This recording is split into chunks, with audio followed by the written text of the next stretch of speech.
કેમ છો મિત્રો? ટેસ્ટ ઓફ રસોઈમાં તમારું સ્વાગત છે. મિત્રો, ગરમીની સિઝન ચાલુ થઈ ગઈ છે, તો આજે આપણે ગરમીમાં રાહત આપે તેવી આ સમયે સહેલાઈથી મળી રહેતી કાચી કેરીની ચટપટી ચટણી બનાવીશું. તો ચાલો રેસીપી શરૂ કરીએ. તો ચટણી બનાવવા માટે મેં અહીં 7 થી 8 નંગ જેટલી નાની સાઈઝની કાચી કેરી લીધી છે. આ રીતની કાચી કેરીની અંદર ખટાશનું પ્રમાણ સારું એવું હોય છે, જેથી તેની ચટણી ખાવામાં એકદમ સરસ લાગે છે.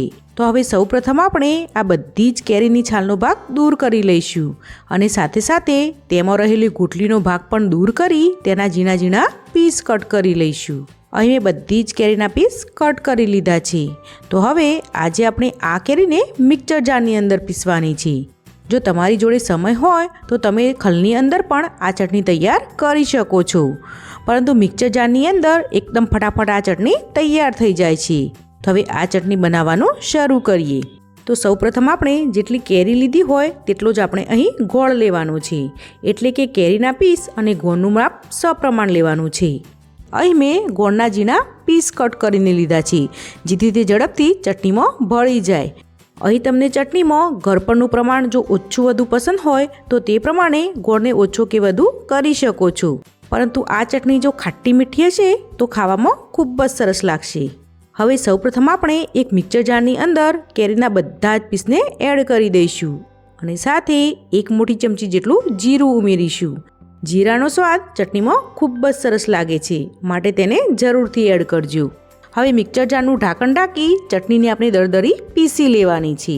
તો મિક્સરને રિવર્સ સાઈડ પલ્સ મોડ ઉપર રાખી થોડીવાર ચલાવી લેવાનું, જેથી કેરીની આ રીતની દરદરી પેસ્ટ તૈયાર થઈ જશે.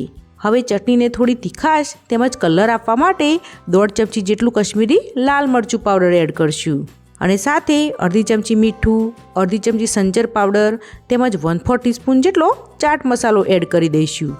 અહીં શક્ય હોય ત્યાં સુધી મીઠાનું પ્રમાણ ઓછું જ એડ કરવું. એકવાર ચટણી તૈયાર થયા બાદ તેનો ટેસ્ટ કરી અને જો તમને મીઠું ઓછું લાગે તો તમે પાછળથી એડ કરી શકો છો. હવે આપણે લીધેલો બધો જ ગોળ તેમાં ઉમેરી દઈશું.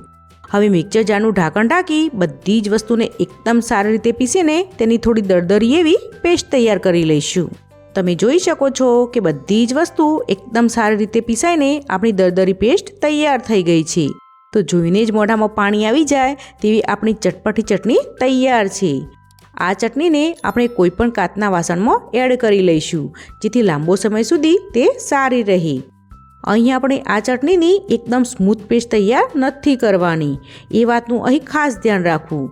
ચટણી જેટલી દરદરી હશે તેટલી જ ખાવામાં મજા આવશે. અહીં જો તમારે થોડી સ્પાઇસી ચટણી બનાવવી હોય તો કશ્મીરી લાલ મરચાંની જગ્યાએ લાલ મરચું પાવડરનો ઉપયોગ પણ કરી શકો છો. તો મિનિટોમાં જ તૈયાર થઈ જતી આ કાચી કેરીની ચટણીની રેસીપી આ રીતે બનાવી એકવાર ચોક્કસથી ટ્રાય કરજો. આ ચટણીને તમે રોટલી, રોટલા, ભાખરી, પરોઠા કે પૂરી સાથે સર્વ કરી શકો છો. આ ચટણીને તમે કાચની બોટલ કે બરણીમાં ભરી સ્ટોર કરીને બહાર 1 થી 2 દિવસ તેમજ રેફ્રિજરેટરની અંદર 10 થી 12 દિવસ સુધી વાપરી શકો છો. તો ગરમીની સિઝનમાં શાકને પણ ભૂલાવી દે તેવી તેમજ શરીર માટે ખૂબ જ ગુણકારી એવી આ ચટણી તમને કેવી લાગી તે મને જરૂરથી જણાવજો. જો તમને આજની મારી રેસીપી પસંદ આવી હોય તો મારી ચેનલને લાઈક અને સબસ્ક્રાઈબ કરજો અને બેલ આઇકનને દબાવવાનું ભૂલતા નહીં. તો ફરી મળીશું કોઈ નવી રેસીપી સાથે. ત્યાં સુધી આવજો.